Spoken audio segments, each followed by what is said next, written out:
कहानी की शुरुआत 1874 में मलाक्का की खाड़ी से होती है। एलिस चीन की यात्रा कर अपने डैड के शिप से लंदन लौट रही होती है। उसके पीछे समुद्री लुटेरे पड़े होते हैं जो लगातार उसके शिप पर हमला कर रहे होते हैं। एलिस सूझबूझ और अपनी समझदारी से अपने और अपने लोगों की जान बचा लेती है और अपने घर लंदन की यात्रा जारी रखती है। वह 1 साल की यात्रा के बाद 1875 में लंदन पहुंचती है और अपने माँ से मिलती है। तब उसे पता चलता है कि उसके डैड के दोस्त लॉर्ड एस्कॉट नहीं रहे। अब उनकी कंपनी की मालिक उनका बेटा हिमेश है, जो पहले एलिस को शादी के लिए प्रपोज किए होता है, पर एलिस मना कर देती है। अब हिमेश शादीशुदा होता है। आगे एलिस अपने घर अपनी माँ के साथ होती है। उसे अपने माँ से पता चलता है कि आज रात हिमेश के घर उसकी बिजनेस पार्टी है। एलिस उसके घर पार्टी में बिना बुलाए बिजनेस ऑफर लेकर अपनी माँ के साथ जाती है। पार्टी में हिमेश एलिस को अपने बोर्ड मेंबर से मिलाता है और कहता है अब से कोई समुद्र की यात्रा पर नहीं जाएगा। वह एलिस से उसके द्वारा शादी का प्रपोजल ठुकराए जाने के बाद से ही नफरत कर रहा होता है और एलिस को ऑफिस में पियून की नौकरी ऑफर करता है। तब एलिस कहती है तुम्हारी इतनी हिम्मत, पूरा 10% हिस्सा है मेरी इस कंपनी में। हिमेश कहता है तुम्हारी माँ ने वह हिस्सा अपने घर के बदले बेच दिया था। अगर तुम्हें अपना घर चाहिए तो अपने डैड का जहाज मेरे नाम करना पड़ेगा। वो अपने डैड की जहाज नहीं देना चाहती थी। तभी एलिस की माँ वहाँ आ जाती है तो वह अपनी माँ से पूछती है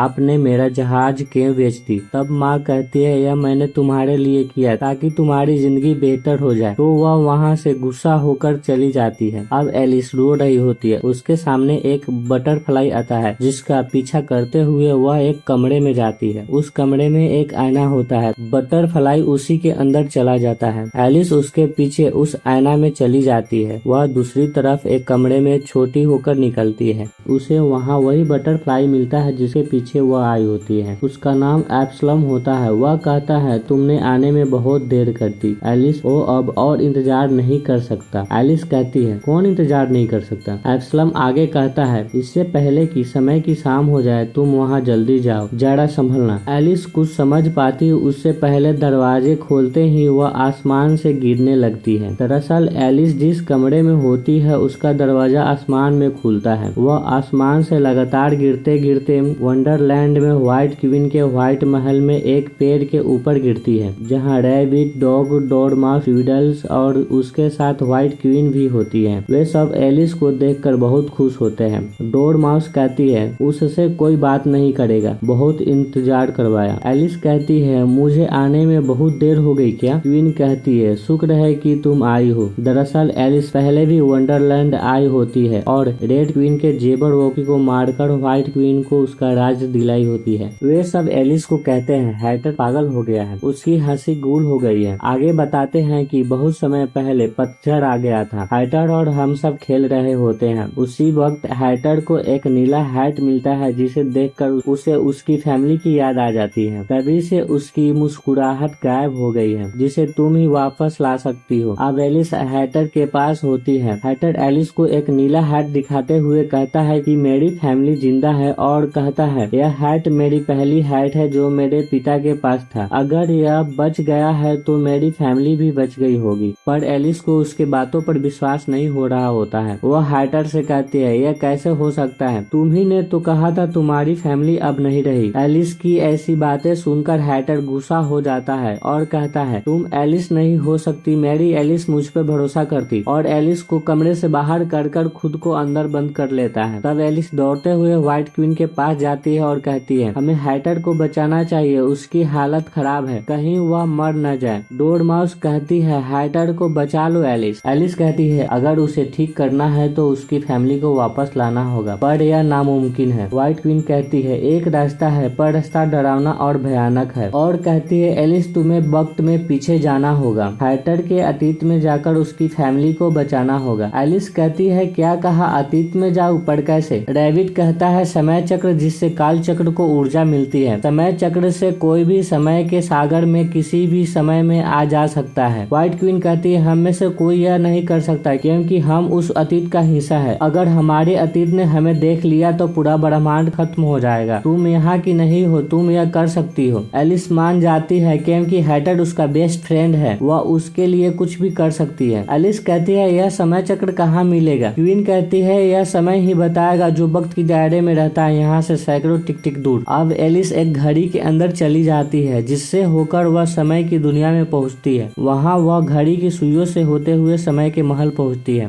वह वहां समय से कहती है, मुझे अपने दोस्त हैटर की फैमिली को बचाने के लिए पास्ट में जाना है, जिसके लिए मुझे आपका समय चक्र उधार चाहिए। समय कहता है, समय चक्र से ही काल चक्र चलता है और समय चक्र के बिना काल चक्र रुक जाएगा और पूरा वंडरलैंड खत्म हो जाएगा। वह सेकंड को कहकर एलिस को वहां से बाहर कर देता है। अब एलिस काल चक्र के अंदर जाकर समय चक्र को ले लेती है। सारे सेकंड मिनट बनकर उसे पकड़ने लगते हैं। तब एलिस के हाथ से समय चक्र गिर जाता है और वह एक टाइम मशीन में बदल जाता है, जिसमें बैठकर एलिस वहां से भाग जाती है। वहीं समय लोक में रेड क्वीन भी होती है। वह समय से कहती है कि वह एलिस है, जिसके कारण मेरा सिंहासन छिन गया। एलिस टाइम मशीन में बैठकर समय सागर से होकर हैटर के पास्ट में जा रही होती है। समय भी उसका पीछा कर रहा होता है। एलिस हैटर के पास्ट में जाती है। वहाँ उसे हैटर मिलता है, जिसके पीछे पीछे वह महल पहुँचती है, जहाँ रेड क्वीन को ताज पहनाया जा रहा होता है। पर रेड क्वीन का सर बड़ा होने के कारण ताज टूट जाता है, जिसे देखकर हैटर को हंसी आ जाती है। उसके साथ साथ सारी जनता हंसने लगती है, जिस पर रेड क्वीन गुस्सा होकर सबको मार डालने की धमकी देती है। तब महाराज रेड क्वीन के गुस्सैल स्वभाव को देखकर व्हाइट क्वीन को अगला उत्तराधिकारी घोषित कर देते हैं, जिस पर रेड क्वीन गुस्सा होकर अपना दुश्मन हैटर की फैमिली को मान लेती है और वहाँ से चली जाती है। हैटर के पिता हैटर को कहते हैं कि तुम्हारे कारण उसका ताज छिन गया, तुम लूजर हो, जिस पर हैटर नाराज हो जाता है और अपना घर छोड़कर जाने लगता है। एलिस उसे रोकने की कोशिश करती है कि तुम्हारी फैमिली की जान खतरे में है, पर हैटर नहीं रुकता। अब एलिस हैटर के माता पिता को बताने की कोशिश कर रही होती है कि आपकी जान खतरे में है। तभी व्हाइट क्वीन वहां आ जाती है और कहती है कि अगर रेड क्वीन के बचपन में उसके सर पर चोट नहीं लगी होती तो वह ऐसी नहीं होती। एलिस कहती है अगर यह एक्सीडेंट नहीं हुआ होता तो जलजले की रात नहीं होती और हमारा हैटर बच जाएगा।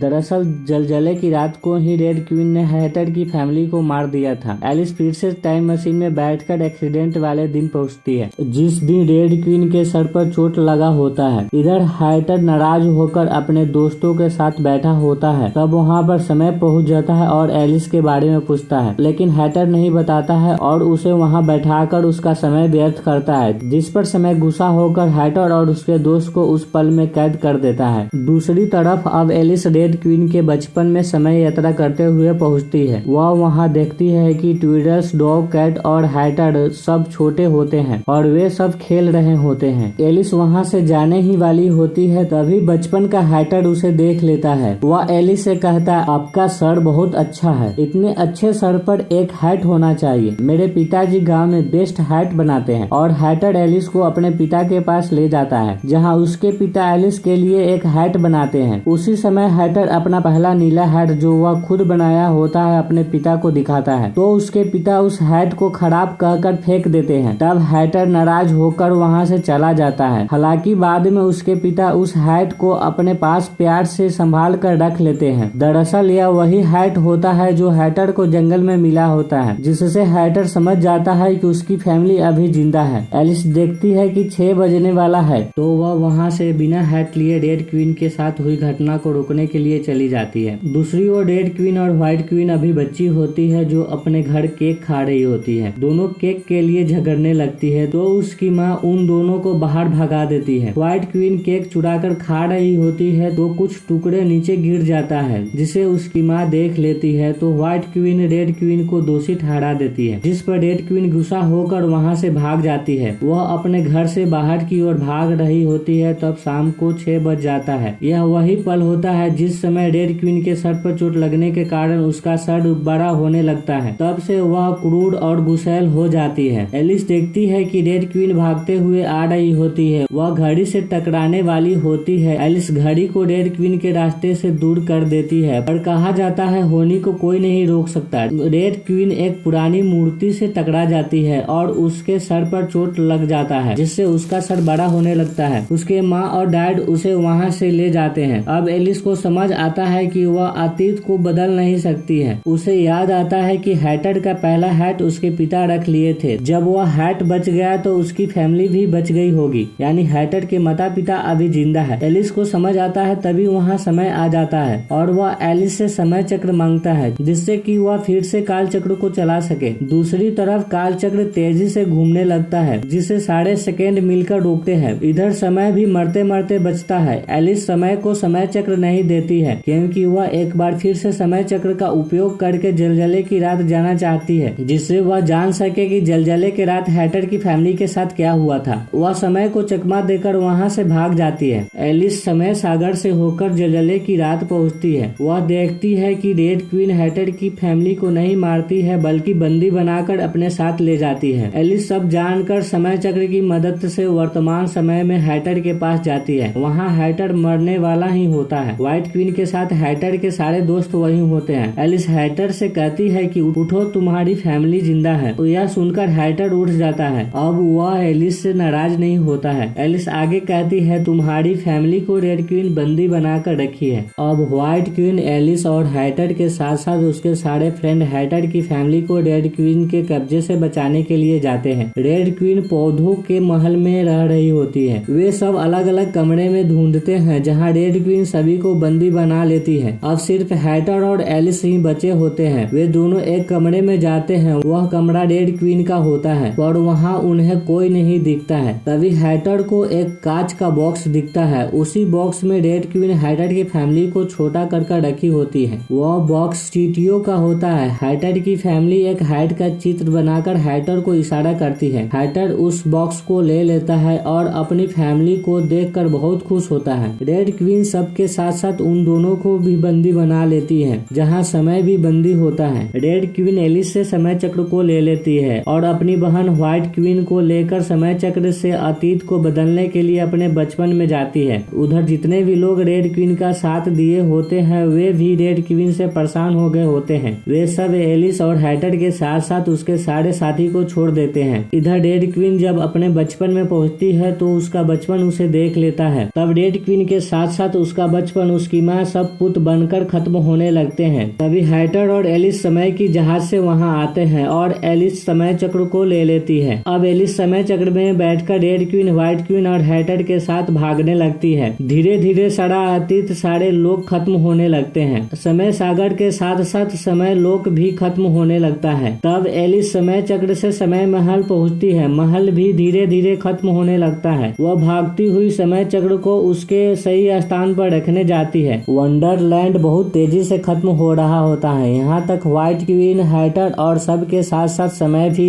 पुत बन जाता है। एलिस भागते भागते समय चक्र को उसके स्थान पर रखने वाली होती है। तभी वह भी समय चक्र के साथ पुत बन जाती है। सारा वंडरलैंड पुत बन गया होता है। तभी अचानक समय चक्र से चिंगारी उठता है और समय चक्र अपने स्थान पर आ जाता है। एलिस ठीक हो जाती है। सब कुछ ठीक होने लगता है। सारा वंडरलैंड पहले जैसा हो जाता है। अब रेड क्वीन अपने किए पर पछताती है। व्हाइट क्वीन अपनी बहन रेड क्वीन से माफी मांगती है तो रेड क्वीन उसे माफ कर देती है और अच्छी बन जाती है। अब हैटर व्हाइट क्वीन से लंबू केक लेकर अपनी फैमिली को उस कांच के बॉक्स से निकाल देता है। लंबू केक को खाकर वे सब अपनी सही रूप में आ जाते हैं और हैटर अपनी फैमिली से मिलकर बहुत खुश होता है। एलिस समय से अपने किए के कारण माफी मांगती है और हैटर और सभी से मिलकर एनक से होकर अपनी दुनिया में पहुंचती है जहां हिमेश एलिस की मां को घर के बदले जहाज देने को कह रहा होता है। एलिस अपने मां से जहाज बेचकर घर ले लेने को कहती है पर उसकी मां हिमेश के बुरे व्यवहार को देखकर अब जहाज नहीं बेचती है और कॉन्ट्रैक्ट पेपर को फाड़ देती है। एलिस की मां एलिस को लेकर वहां से चली जाती है। अंत में एलिस अपने मां के साथ अपने जहाज में बैठकर नए सफर पर चली जाती है।